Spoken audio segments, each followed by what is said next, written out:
Hey, what's up guys, it's me, AB, and welcome back to episode number 11 of the Blackstone SMP.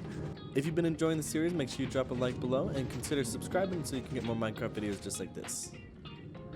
So today we're going to be working on this piglin trading system. I need to do some updates. I actually want to make it a whole lot bigger, probably get at least another like 12 piglins or something in there. And yeah, we're going to hopefully be able to make a big system that goes really fast. And with any luck, we'll be able to get a storage system much better than what we got going on down here, something that'll actually be able to keep up with the pace of the output.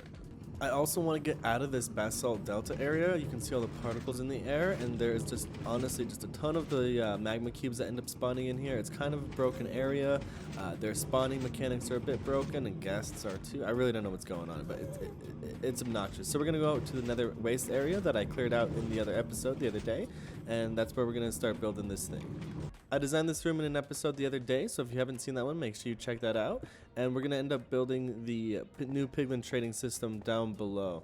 I don't actually have a good method of going down. There's going to be some stairwells and an elevator at some point through those doors, but for now we're just kind of got this. Down here, though, is where we're going to end up actually building the trading system. The storage is going to be down below here, and the machine's going to be right above it. So I'm not totally sure exactly how big it all needs to be.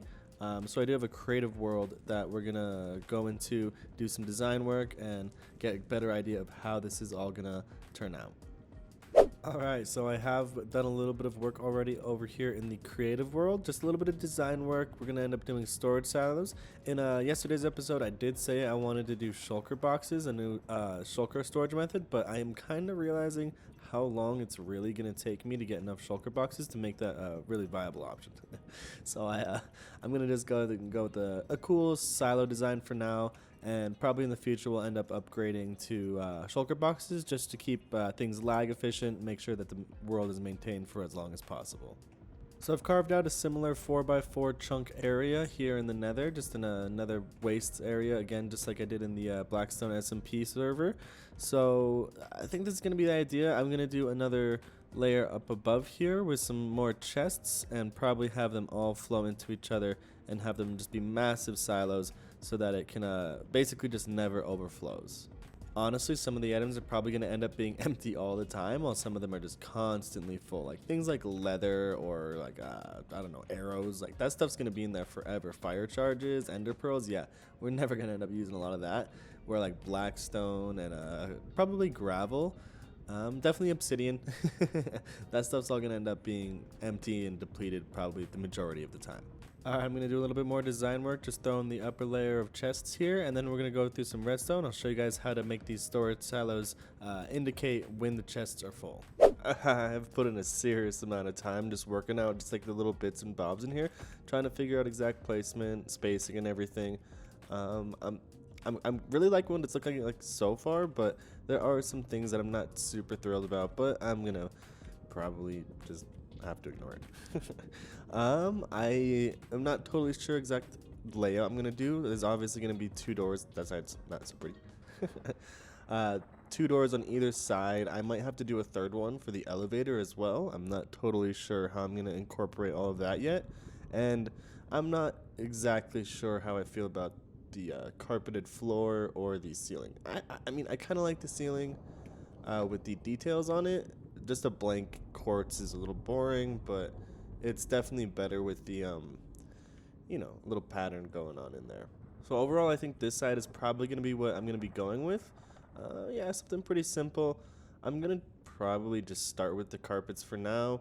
I have a lot of wool, and I got a squid farm that I just recently made, so it shouldn't be an issue getting all of the materials that I need to get the flooring in. The other option is to put slabs into here and kind of do that around the pillars. Put probably smooth quartz on the bottom. There we go, we got some right there. But I don't really like the way that this looks as far as the proportion from the top to bottom goes. See, the top looks kind of skinny now, while the bottom looks fat, and you can see the same thing over here, where this top bit came off here, and same thing was going on the second story. So that's where we have all the slabs going on. This side was designed with slabs.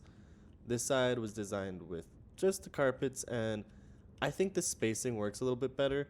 The carpets, like this is probably me just being a little bit too picky. Obviously the carpet's cut off a little bit, and just because I've been staring at it for so long, I can see the difference. But I think, like, you know, when you're walking through here, coming through, it actually looks pretty good. So I think this is the design I'm going to go with. Maybe do a little bit more wall details like this, but, you know, just minor changes and a couple little things along the way. Let's go ahead and take a look at the redstone now. I'll show you guys how to make the indication system for to turn on the lights when the chests are full. Yeah. So all we're gonna need to build this circuit is some repeaters, some comparators, some hoppers, and some solid blocks. I always like to use smooth stone. Just works the best for me. Your quantities are just gonna depend on how big your system is gonna be. Alright, we'll go around the back side. And you want to line some hoppers up going on the inside of the chests, just like this. Next, we're going to place blocks right behind all of the redstone lamps.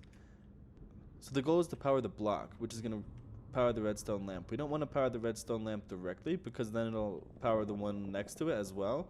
So to do that, we want to get a readout from the hopper using a comparator, and to send that into the block that sits behind the redstone lamp.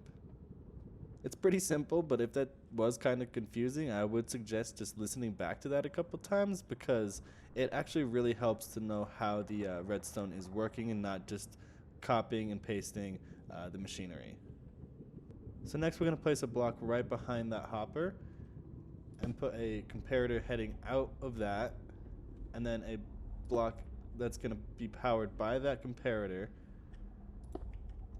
We're going to send that signal through a repeater into another block, and then another repeater into the block behind this second redstone lamp. So this is going to be your stackable design right here. Now you can pile this on top of each other, one after the other. All you're going to do is place another block there, place your comparator there, which goes to your third redstone lamp, and then same thing. Block right there, block right there, block right there. Then you're going to bring a comparator, a block, a repeater, block, repeater. And you're going to stack it up just like that.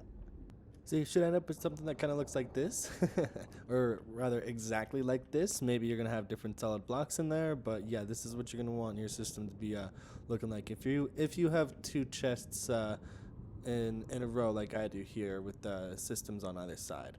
So I don't really feel like building this twice, so I am going to actually just go ahead and build the redstone right into the survival world now that I know how the at least basic layout of the storage system is going to go. So yeah, I'm going to go ahead and get cracking on that. I do unfortunately think that's all the time I have for today's video. So if you did enjoy, or if you found this helpful, make sure to drop a like below and consider subscribing for more content just like this. Yeah, so thanks so much for watching, guys. I'll see you next time. Bye.